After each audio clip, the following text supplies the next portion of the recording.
এই তাজা সবজি দেখেন, এটা খাওয়ার পরে আপনার সোজা হসপিটালে যাওয়া লাগতে পারে। আর কি কিছু লোকজনে সিএনজি বা অটো রিক্সা ঘোরাঘুরি করার কারণে 10,000 টাকা দেওয়া লাগতে পারে। আর রাস্তার পাশের এই ভিখারি আপনাকে কিভাবে বোকা বানায়, এই ধরনের আরো কিছু জানার জন্য ভিডিওটি শেষ পর্যন্ত দেখুন। আর আপনি যদি আমাদের চ্যানেলে নতুন হয়ে থাকেন তাহলে চ্যানেলটি অবশ্যই সাবস্ক্রাইব করে পাশের বেল আইকন প্রেস করে দিন। Number 5, fraud. এই টাইপের ফ্রড দেখলে আপনি অবাক হয়ে যাবেন। যখন আপনি কোথায় ঘুরতে যাবেন বা এমনিতেই যাবেন, ওখানে কিছু লোক পাবেন, দেখবেন তারা কান থেকে ময়লা পরিষ্কার করে। তারা হয়তো বলবে আপনার কান পরিষ্কার করে দেবে, আপনিও হয়তো তাকে বলবেন কান পরিষ্কার করতে। সে প্রথমে আপনার কানের ভিতরে টর্চ লাইট মেরে দেখবে, বলবে আপনার কানের ভিতরে অনেক ময়লা। তখন দেখা যাবে সে আপনার কান পরিষ্কার করতে করতে আপনার কানের ভিতরে হালকা একটু ময়লা দিয়ে দেবে। ওই ময়লাটাই পরিষ্কার করবে। আপনাকে বলবে কানের ভিতরে অনেক শুকনা, তার কাছে ঔষধ আছে, তা দিলে ঠিক হয়ে যাবে। তবে এটা সম্পূর্ণ ফ্রড। তারা জেনে শুনে আপনার কাছে ঔষধ বিক্রি করার জন্য এই ধরনের চালাকি করে থাকে এবং এইভাবে পয়সা কামায়। Number 4, CNG driver. এক সিএনজি ড্রাইভার 10 কিলোমিটার চালানোর জন্য 10,000 টাকা চার্জ করবে।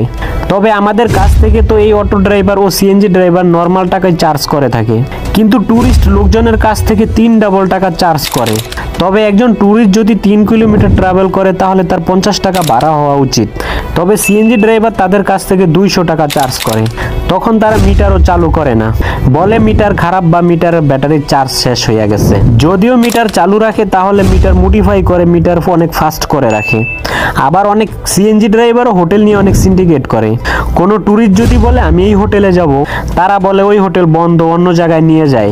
আবার তো এমনও হয় অনেক সময় তাদের নিজের পরিচিত কোনো হোটেলে নিয়ে যায়, যেখান থেকে তারা এক্সট্রা কমিশন পায়। নাম্বার 3, এই টাইপের ফ্রড বেশিরভাগ আমাদের দেশে ফরেনারের সাথে হয়ে থাকে। আমাদের থেকে সাধারণ শু পলিশ করতে 20 থেকে 30 টাকা নিয়ে থাকে, কিন্তু একই ধরনের শু পলিশ করতে ফরেনারের কাছ থেকে অনেক টাকা চার্জ করে থাকে। আসলে তারা ফরেনারদেরকে টার্গেট করে থাকে। নাম্বার 2, আমরা যখন মার্কেটে সবজি নিতে যাই তখন দেখা যায় সবজি অনেক তাজা। আমরা কোনো চিন্তা না করেই নিয়ে নেই, কিন্তু একবার এখানে দেখেন কি ময়লা পানি দিয়ে সবজি দেওয়া হইতেছে। কিন্তু সবাই তো এরকম করে না, তারপরেও তার মতো কিছু লোক এরকম করে। রাতে এই ময়লা পানিতে সবজি ধুয়ে রেখে দেয়, সকালে মনে হয় তাজা সবজি, মনে হবে এইমাত্র ক্ষেত থেকে নিয়ে আসা হয়েছে। এখন আপনি একবার চিন্তা করেন, এই ধরনের সবজি খাওয়াতে আপনার শরীর কি অসুস্থ হবে কি হবে না। নাম্বার 1, আমাদের দেশে আপনি দেখবেন রাস্তার পাশে বাটি নিয়ে বসে কিছু ভিখারি ভিক্ষা করে থাকে। তবে এদের ভিতরে থেকে কিছু লোক অনেক চালাক হয়। তাদের ভিক্ষা করার বাটি নর্মাল হয় না, ডাবল লেয়ারের হয়ে থাকে।